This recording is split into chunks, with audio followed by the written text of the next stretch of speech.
love remains undefinable. The moment you try to define it, the phenomena is already dead. Love is celebration of life. Love is a phenomenon of a spiritual dimension that transcends all biological attractions, though it begins with biological attractions. A state of sharing joy, sharing bliss, sharing harmony, demanding nothing. Love is a meditative state of being that brings freedom, not dependence, not possession, instead, total freedom. Love is celebration of life. Marriage is definable. Love remains indefinable. The moment you try to define, you enter the world of definitions. The moment you enter the world of definitions, the phenomena is already dead. The moment you wanted it to be secure, you wanted to secure your love. The moment you wanted to enclose it so that nothing new happens to it, you have imprisoned love that remains indefinable. Then you will suffer. Then you will say that this wife or this husband has become a bondage to you. The husband will say wife has become a bondage to him, and then fight begins because you have each moment, you have become an imprisonment for the other. Now the fight. Now love has disappeared. Instead there is conflict, there is disturbance, there is chaos, there is misery. And that is what is happening because you are hankering for security. Love is the most insecure thing. It's like a breeze. When your palm is open, it is there. The moment you close your fist, that which is has disappeared. It touches you like a feather.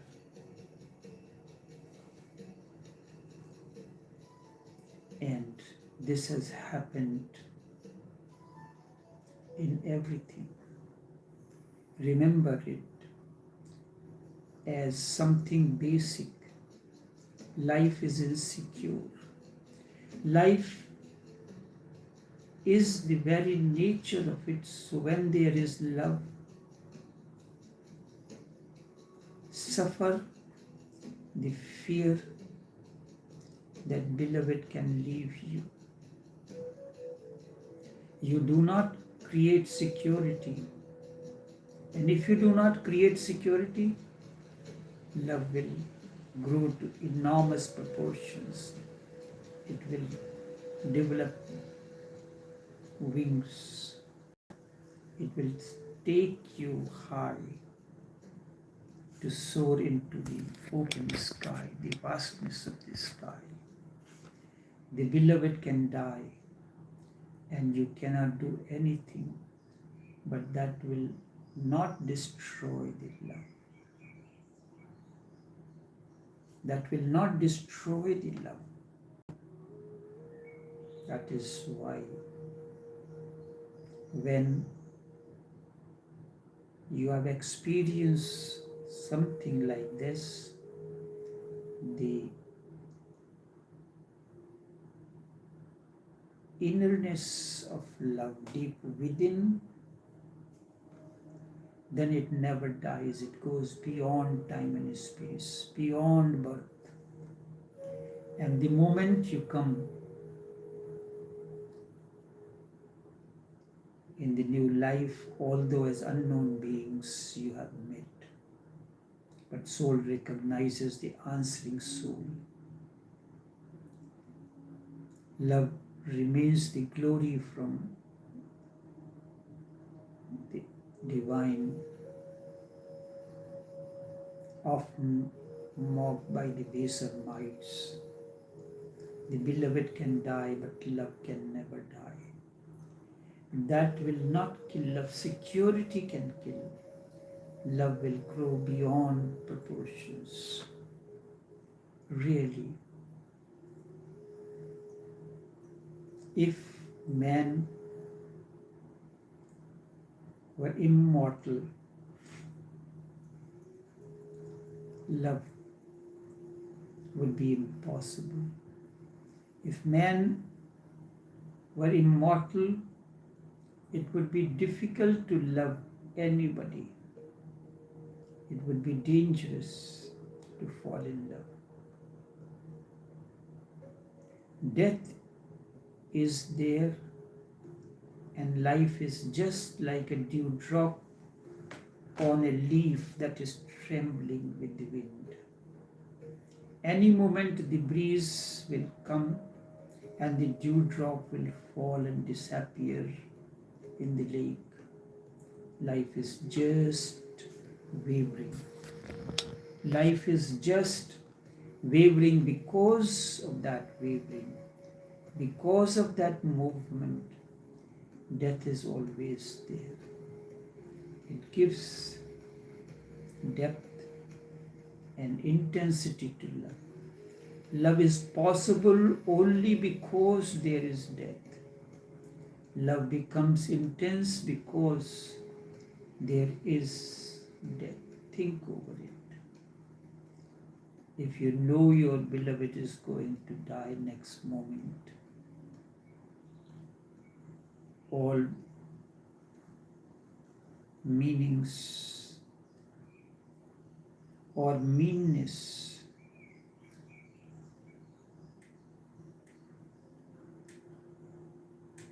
will disappear.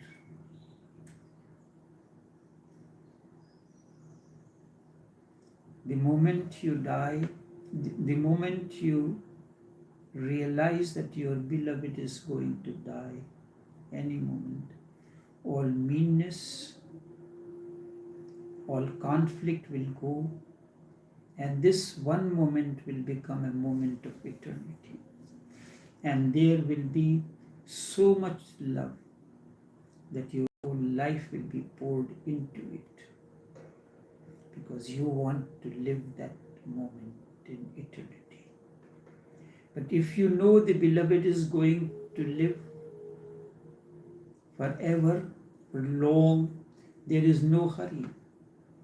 You can fight and you can postpone the loving tenderness for later. If life is eternal, if the body is immortal, you cannot love. You can go on postponing. Hindus have a beautiful myth. They say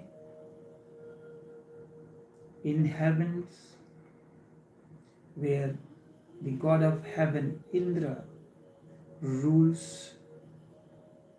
Indra is the king of heavens. There is no love. There are beautiful nymphs, beautiful girls, more beautiful than those on the earth, and deities. They have sex, but there is no love because they are immortal.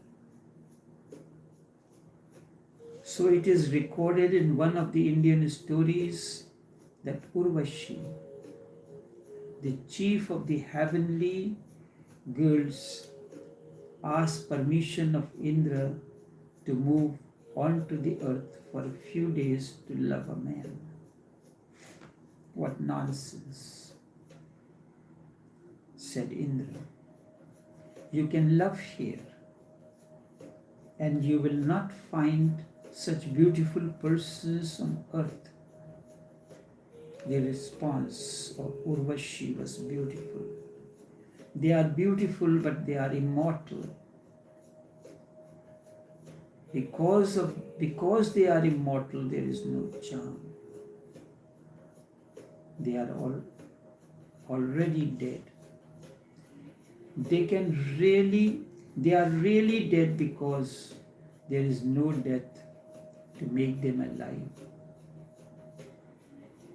They will always be there. They cannot die. So how can they be alive? If you know life is immortal, you can attain. You can do it tomorrow. There will be no hurry. You will not rush to achieve it in this very moment. The aliveness exists against death. A man is alive because death is there constantly hovering over his mind. Against the background of death, life exists. Against the backdrop of death, life exists. So Urvashi said, give me permission to move to the earth. I want to love someone. Permission was given, so she came down to the earth and fall in love with a young man called Pururuva. There was a condition from Indra. Indra made this condition that she could go to the earth. She could love someone, but she must tell the man who loved her not to ask anything about who she was. This was difficult for love, because love is always curious. Love wants to know everything about the beloved, everything. The whole unknown has to be made known. The whole mystery has to be entered and penetrated. So Indra cunningly made a condition which Urvashi did not understand then. Understand the craftiness of it. So she said, okay, I will tell my lover not to be curious about me, not to ask who am I, and if he asks, immediately I will leave, I will come back. And she said to Pururuva, don't ever ask anything about me, who am I. The moment you ask, I will leave the earth. But love is curious. Love is always curious, wants to know everything about the beloved. Because of this, Pururuva must have become more curious about who she was. He could not sleep. He could not go on looking at Urvashi. He would go on and on looking at Urvashi, who she is. Such a beautiful woman, made of something like a dreamy stuff. Doesn't look earthly, doesn't look substantial. Perhaps she comes from somewhere else. some unknown dimension of life. He became more and more curious. But he also became more and more afraid because she might leave the moment he tries to inquire about her. He became so afraid that in the night when he went to sleep, he would take a fragment of her garment in his hand because he was not confident about himself. Any moment he could ask the question that was always there. Even in his sleep he would ask. And Urvashi said, even in sleep if you ask or ask anything about me, I will leave. So he slept with a part of her sari in his hand. And one night he could not contain himself. And he thought that now she loved him so much that she would never leave now. So he asked. And Urvashi had to disappear. Only a fragment of her garment remained in the young man's hand. And it is said, he is still searching for her. In heavens, there cannot be love because there is no life really. Death makes life interesting. Life exists on earth where death exists. Whenever you make anything secure, life disappears. Remain insecure. That is the way, that is the very quality of life. Nothing can be done about it, and it is beautiful.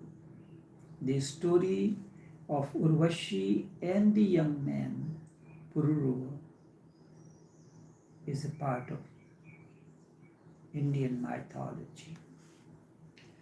Just think of your body being immortal. It will be ugly. You will start finding ways and means of committing suicide. And it is impossible. Against the law, you will suffer so much that you cannot even imagine. Immortality is a very long thing. Now in the West, they do not think about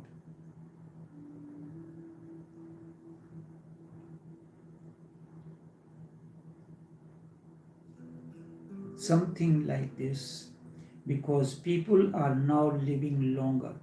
So a person who reaches the age of 100 wants right to kill himself. And really, the right will have to be given. We made it a law to commit suicide when life was we make a law not to commit suicide when the life was too short. Really, in Buddha's age, to be 40 or 50 was much during that time. The average life was just about 20. In India, just 2 decades ago, the average life was 23. Now in Sweden, the average life is 28. So people can live.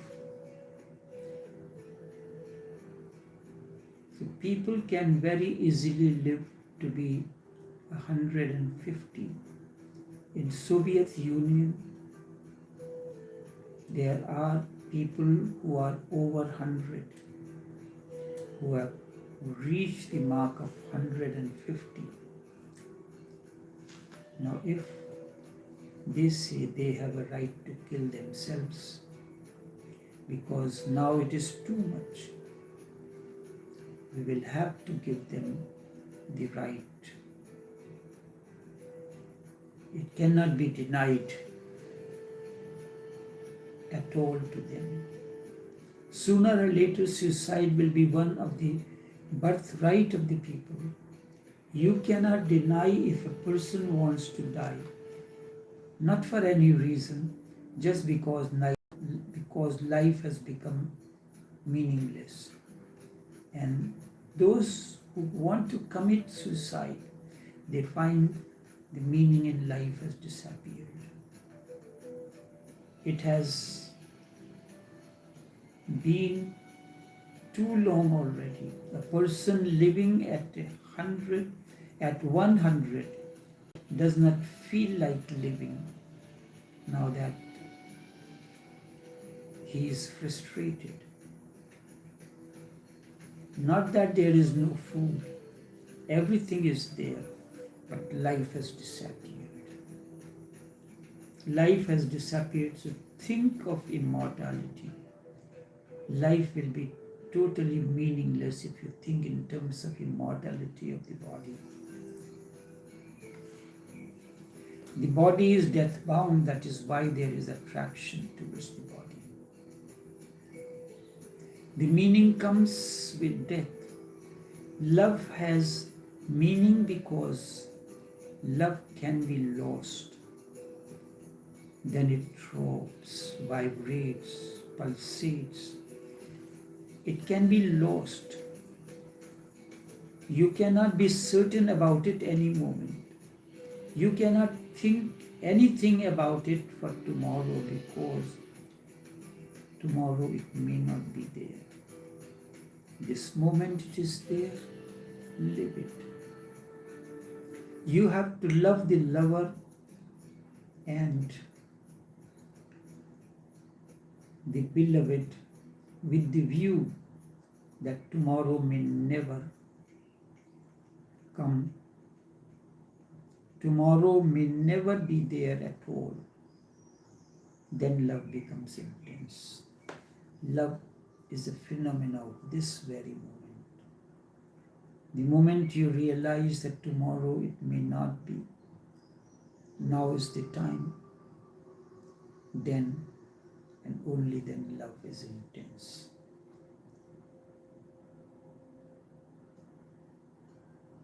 Introspect on it. So first thing that you have to remember, withdraw any efforts to create a security in life.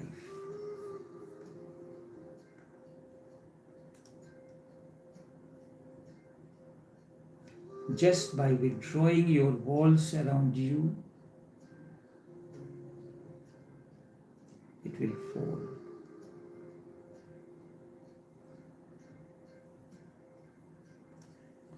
Love becomes meaningful if you know this moment it is there and you do not know what will happen the next moment. Enough for now.